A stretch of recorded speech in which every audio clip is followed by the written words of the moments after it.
नमस्कार दोस्तों, श्री कृष्ण वाणी।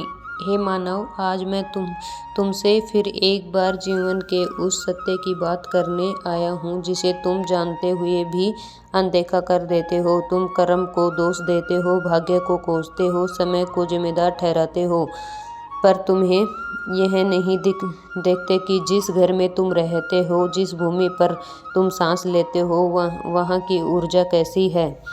याद रखो, जहाँ ऊर्जा विकृत होती है वहाँ लक्ष्मी ठहरती नहीं। हे मानव, मैंने कुरुक्षेत्र में कहा था कि जीवन केवल युद्ध नहीं है, जीवन संतुलन है। और यह संतुलन तब टूटता है जब तुम प्रकृति के नियमों का उल्लंघन करते हो। आज तुम्हारे घरों में कुछ ऐसे पेड़ पौधे लगाए जा रहे हैं जो दिखने में सुंदर हैं, पर उनकी ऊर्जा तुम्हारे सुख को धीरे धीरे नष्ट कर रही है।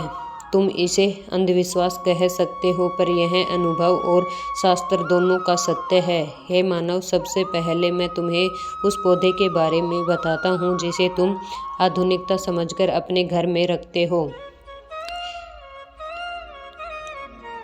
कैटगट्स, कांटों से भरा यह पौधा तुम्हारे स्वभाव में भी चुभन भर देता है। यह कैक्टस होता है, वहाँ बिना कारण क्रोध बढ़ता है, वाणी कठोर होती है और धन आते आते वापस लौट जाता है। लक्ष्मी को कोमलता प्रिय है, कांटे नहीं, इसलिए मैंने कभी कांटों के बीच वास नहीं किया। हे मानव, दूसरा पौधा है बेर का पेड़।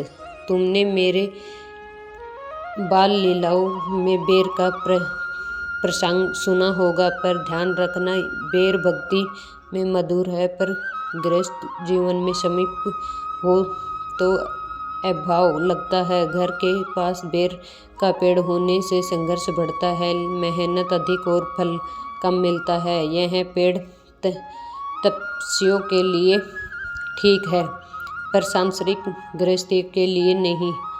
हे मानव, अब सुनो उस पेड़ का नाम जिसे तुम अक्सर नज़रअंदाज कर देते हो, इमली का पेड़। यह पेड़ भारी ऊर्जा वाला होता है। जहाँ इमली होती है वहाँ मन भारी रहता है।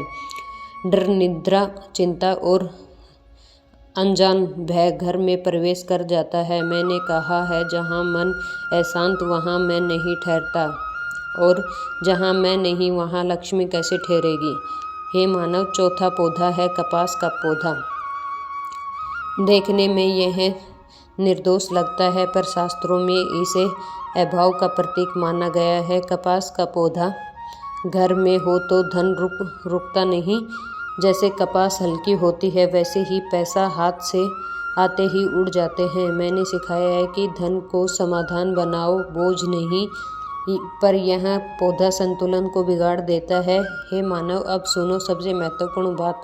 सूखे, मुरझाए या कांटेदार पौधे ये तुम्हारे घर की सांस रोक देते हैं। जो सूख चुका है, जो मर चुका है, उसे पकड़े रहना दुख का कारण बनता है। यह केवल पौधों पर नहीं, जीवन पर भी लागू होता है। मैंने गीता में कहा है, परिवर्तन ही जीवन है। जो परिवर्तन स्वीकार नहीं करता वह पीड़ा पाता है। हे मानव, अब मैं तुम्हें बताता हूँ कि किससे घर में मेरा वास होता है। तुलसी, जहाँ तुलसी है वहाँ मैं स्वयं उपस्थित होता हूँ। तुलसी न केवल पौधा है, वह चेतना है। वह घर को मंदिर बनाती है। इसके साथ साथ मनी प्लांट, बांस और हरे भरे पुष्प जब सही दिशा में हो तो जीवन में स्थितियाँ और आनंद आते हैं। हे मानव, ध्यान रखो, समस्या हमेशा बाहर नहीं होती। कई बार वह तुम्हारे आंगन में खड़ी होती है। तुम पूजा करते हो, मंत्र जाप करते हो, पर घर में नकारात्मक ऊर्जा को पालते हो। फिर पूछते हो, कृष्ण मेरे भाग्य क्यों नहीं बदलता।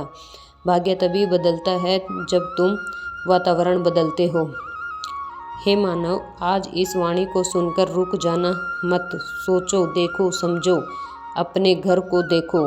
कहीं वह ऊर्जा तो नहीं जो तुम्हें पीछे खींच रही है, और जब समझ आए तो उसे प्रेम से हटाओ, क्योंकि परिवर्तन भय से नहीं, समझ से आता है। हे मानव, मैं तुम्हें डराने नहीं आया, मैं तुम्हें जगाने आया हूँ। जो सुन ले वह मुक्त होता है। श्री कृष्ण वाणी यह विराम लेती है। राधे राधे दोस्तों। चैनल पसंद आया तो सब्सक्राइब जरूर करना।